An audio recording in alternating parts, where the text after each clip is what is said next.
Hello and welcome from Santiago, Chile to this episode of Crossing Borders with Nathan Lustig, where I have conversations with entrepreneurs doing business across borders and the people who support them, with a focus on those with some connection to Latin America. This episode is brought to you by LatamList.com. If you like this podcast, you'll enjoy Latam List's daily tech news reporting. Also, check out my book, Crossing Borders, A Venture Capitalist's Guide to Doing Business in Latin America. You can find it on Amazon. My guest today is Vera Makarov, the Russian-born, U.S.-educated co-founder of Mexican startup Apli, a company that's streamlining the hiring and temping process in Mexico and Latin America.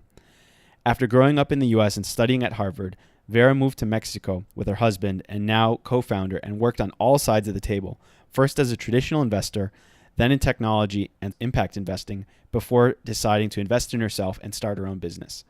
She started with multiple successful companies at Rocket Internet in Mexico in real estate, jobs, food delivery, and autos, and then started Apli to solve the problem that she'd seen at her own startups: how to get people to show up for jobs and fill jobs more quickly.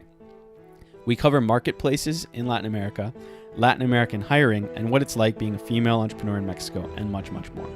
I hope you enjoyed this episode.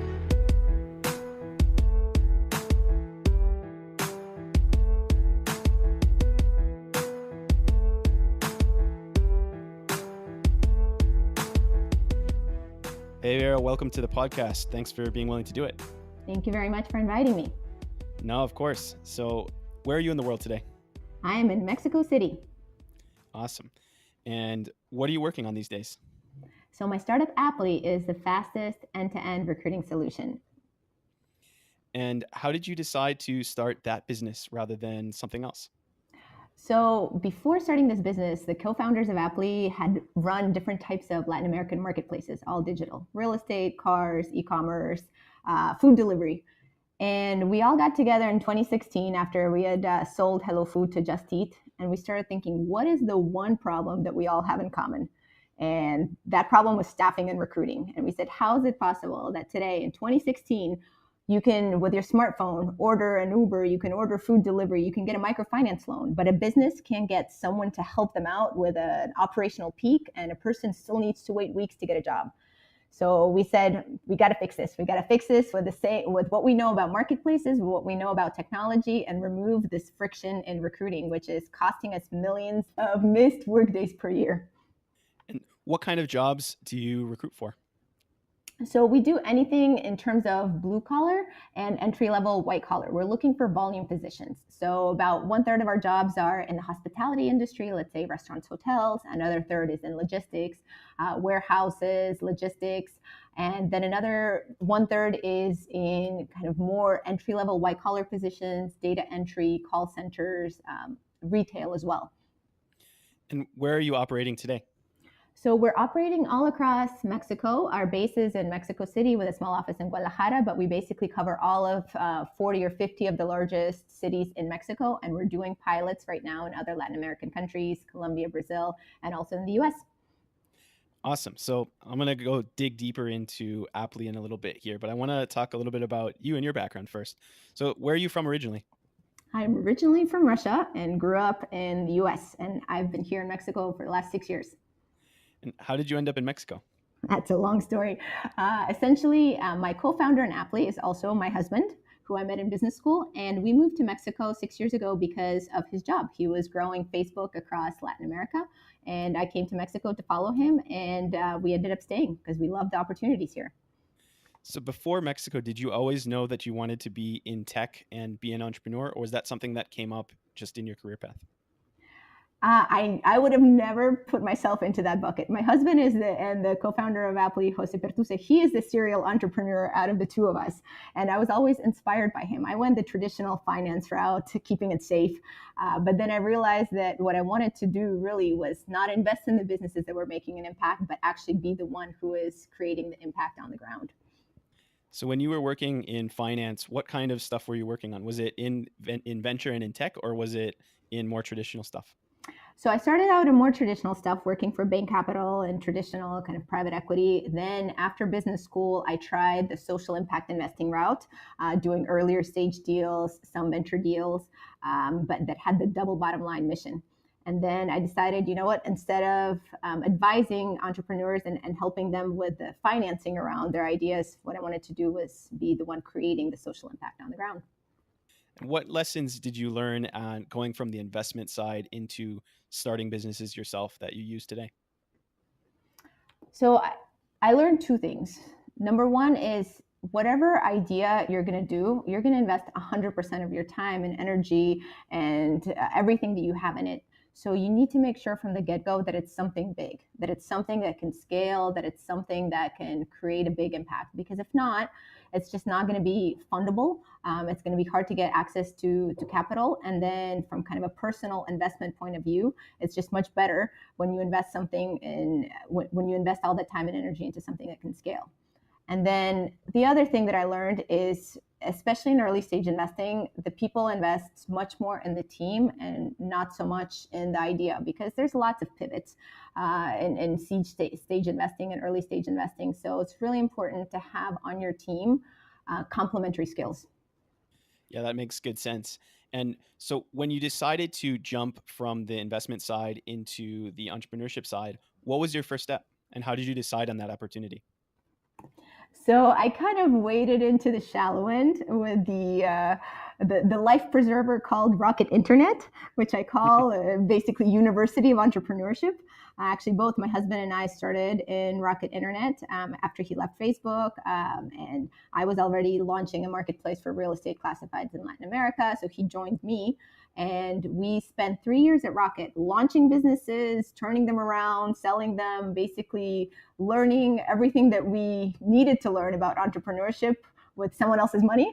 Learned a lot of things about growth and how to scale quickly, how to fake it until you make it, and then basically figure out a sustainable way of going forward. Learned what not to do and how to not spend way too much money at the beginning. So it was a great school, especially for someone like me who was coming kind of from a more conservative finance background and not having any operational skills before I joined. It was a great school to understand how this world functioned, what are the key metrics and how to make a business grow and scale, and then be able to do it on my own. What were some of the most surprising things that you saw making that jump over and then also working in such a high growth environment like Rocket? So the surprising things, I mean, if you're an investor, you're used to seeing Excels and you're used to seeing kind of numbers. And it's so easy to make an Excel tell you whatever you want it to say, right? But it's the putting the numbers on the Excel, which is so difficult. The part of leadership, the part of management, the part of making those numbers grow and skyrocket with very limited resources, being super cost conscious and figuring out how to make the biggest impact with the least amount of resources. I think that was the most difficult, but also the most rewarding part of jumping from investing to entrepreneurship. I think we've had two or three different entrepreneurs that have participated in different waves of both car and real estate and job classified sites all the way back from late 90s. Then there was another one in the mid 2000s. And it's one of those ones that seemingly is always looking for, there's always entrepreneurs looking to execute in it. What's your vision on that market today, especially in cars and real estate? And how's what did you learn when you were building that about those markets? Yeah, absolutely. So I think my biggest finding was that classifieds is just a model that is not sustainable for the future, where you're basically just providing information. You need to go down to the transaction level and add value and have an end-to-end solution. Because right now, well, the future of classifieds is either being disrupted by Google or Facebook, who can do it even better and is getting rid of even the aggregators, or really going down the value chain and getting into the transaction and adding value on the ground. In which case, well, number one, you can monetize it a lot better because the transaction value is really high. And number two, you're actually solving a problem which is not just an information asymmetry problem. You're actually solving the problem at the transaction level. And with your experience in emerging markets and also having the connection to Rocket in Europe, what kind of comparisons and contrasts do you see between the markets in Latin America versus some of the more developed markets like Europe or the US? So it's really interesting. Whenever Rocket starts a business, they launch it in 40 countries all around the world. And there's huge differences between what they call would be emerging markets. There's different levels. What's going on in Africa has nothing to do with what's going on in Asia or in Latin America. Operating from Mexico and Colombia and Peru, I would say we're much closer to what is needed in Europe or in the US than what is needed in Africa. Just penetration of internet is much higher, penetration of smartphones is much higher, the population is much more digital. So it's always the advantages of the Rocket model is you centralize and you're able to spread across multiple countries very quickly. But the disadvantage is you end up grouping everything that's not Europe in the same bucket, but there's different levels of development.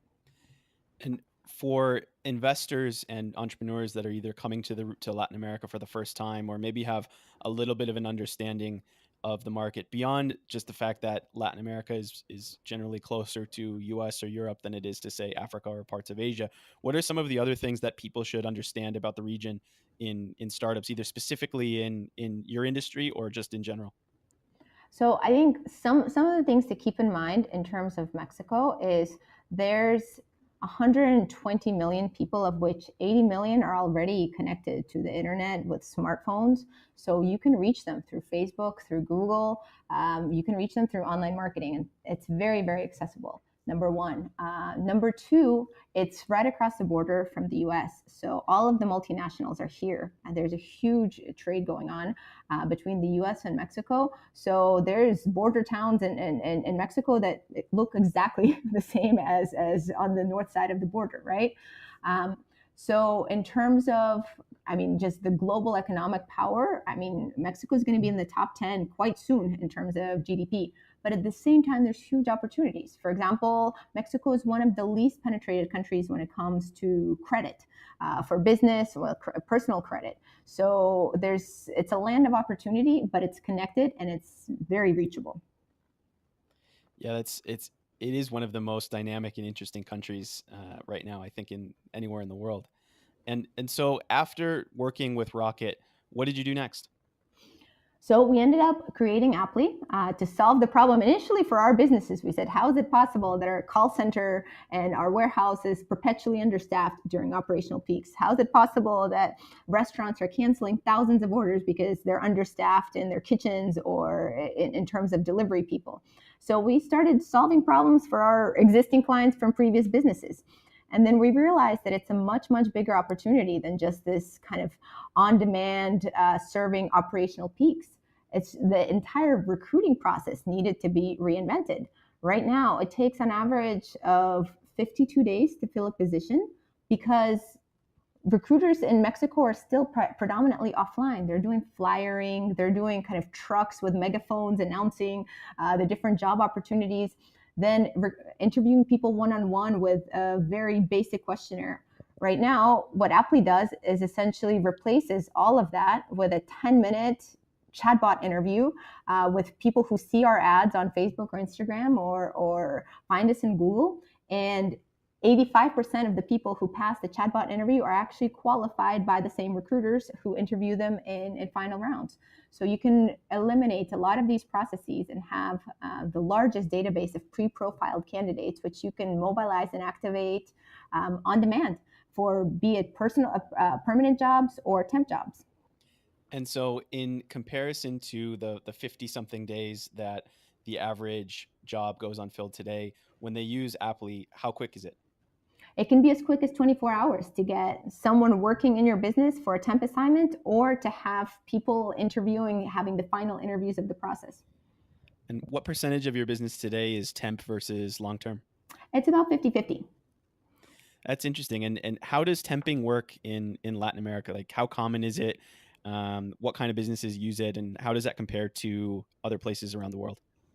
Yeah, absolutely. So right now in Latin America, staffing and temping is still quite underpenetrated relative to the US or Europe, but it's a very large sector. If you look at basically traditional staffing agencies like Manpower, Deco, Kelly Services, the ones that we would have heard about, they're only maybe 1 or 2 billion in revenues in Mexico. But if you look at the unofficial outsourcing agencies, kind of the smaller shops, which are very local.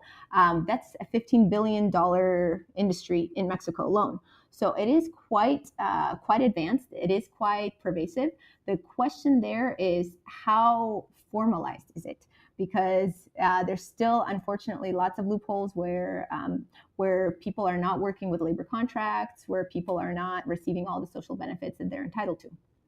So one of the interesting things about marketplaces is you need to build supply and demand at almost an even rate, so that you have all the job seekers but no jobs. It's not going to work. If you have all the jobs but no seekers, it's not going to work.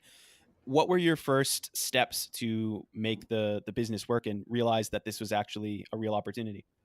Yeah, absolutely. So initially, when I started Apli, I rented a couple of call center seats from a friend, and I gave him a list of 50 restaurants, 50 hotels, 50 call centers, and 50 warehouses. And I said, hey, I got to go off for a weekend to a wedding. So here's a list. Go through it, make the calls, let me know if something clicks, right? So I get on the flight, and upon landing, I have a whole bunch of missed messages on my phone, and I started listening to the calls, and it's like, hey, this restaurant needs a waiter. Hey, this restaurant needs like a delivery person. And I saw an immediate, just from the first call, that there was an immediate need. So I went back after the wedding. We basically faked it till we made it. We found some waiters, found some delivery people, and helped serve these needs of these small and medium-sized businesses, and started growing our hospitality vertical. Later on, we transitioned to more logistics, retail clients, as well as kind of these white-collar positions that ended up taking off a little bit later.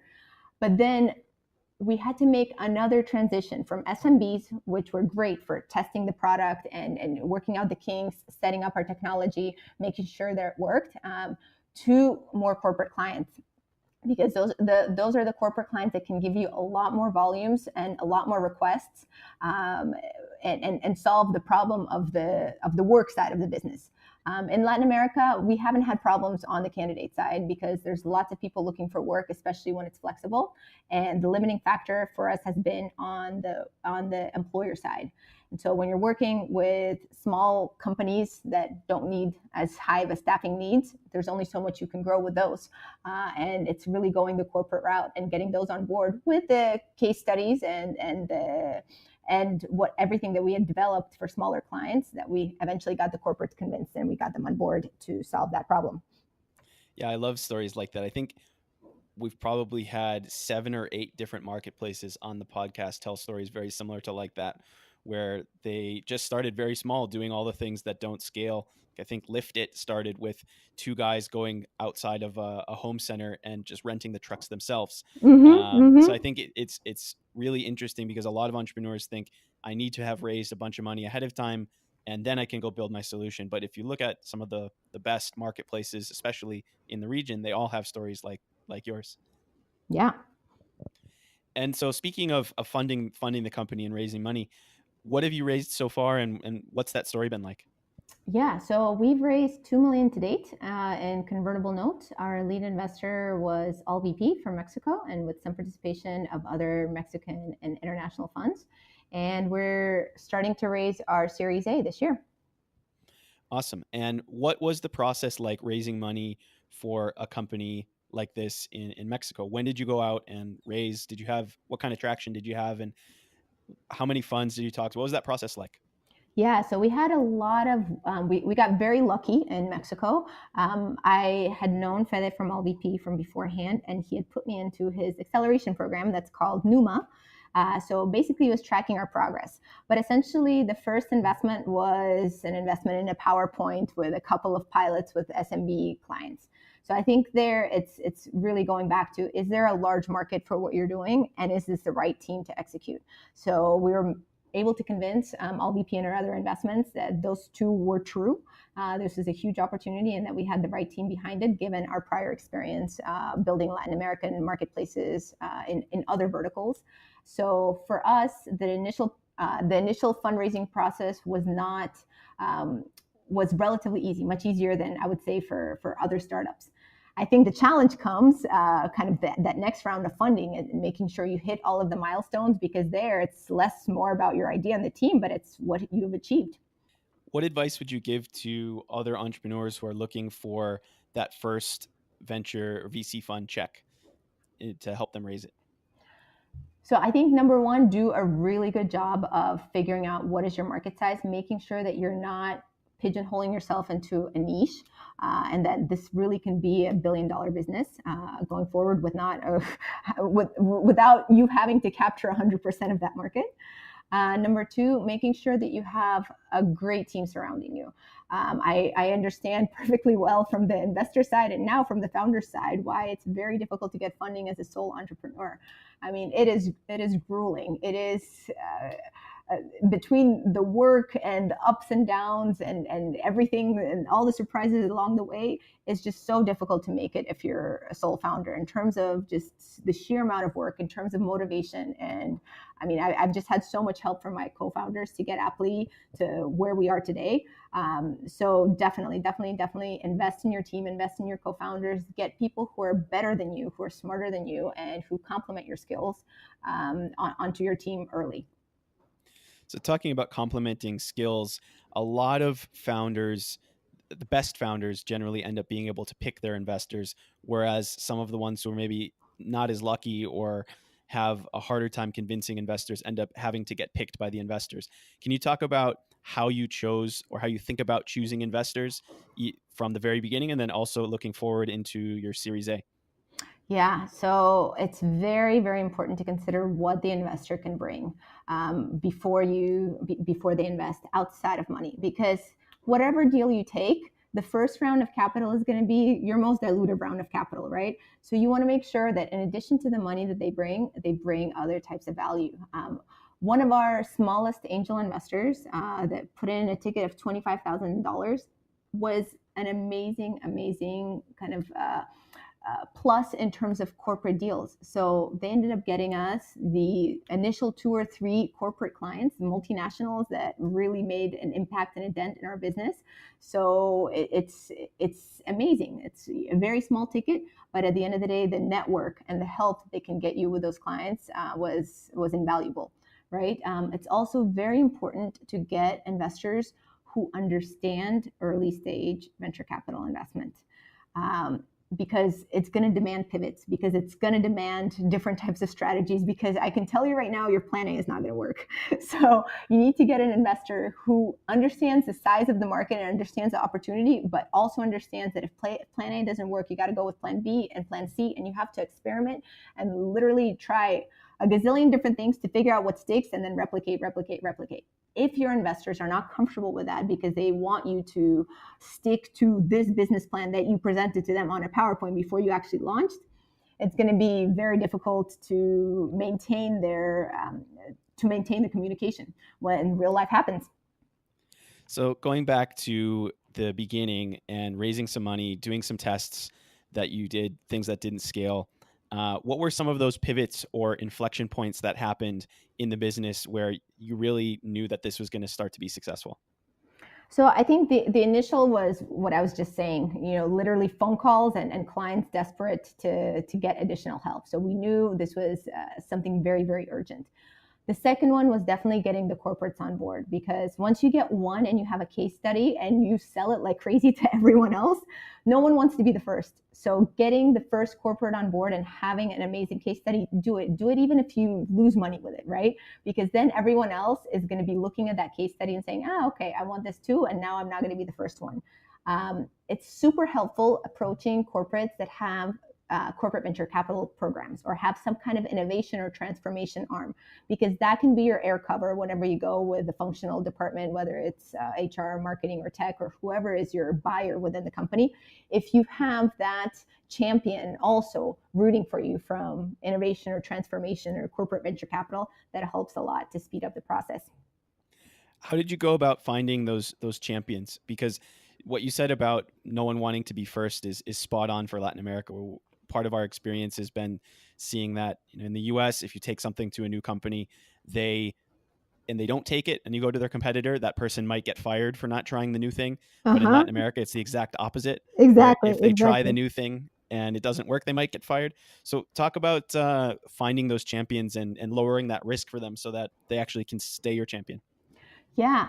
It's very important to look for companies that have already published some kind of strategy in terms of corporate venture capital or innovation, etc. If a corporate has that, and there's quite a number of multinationals in Latin America that already have these types of programs, definitely figure out who is the person, who is the right person there, and start your conversations with that person, because that person is also going to know how to accelerate things internally.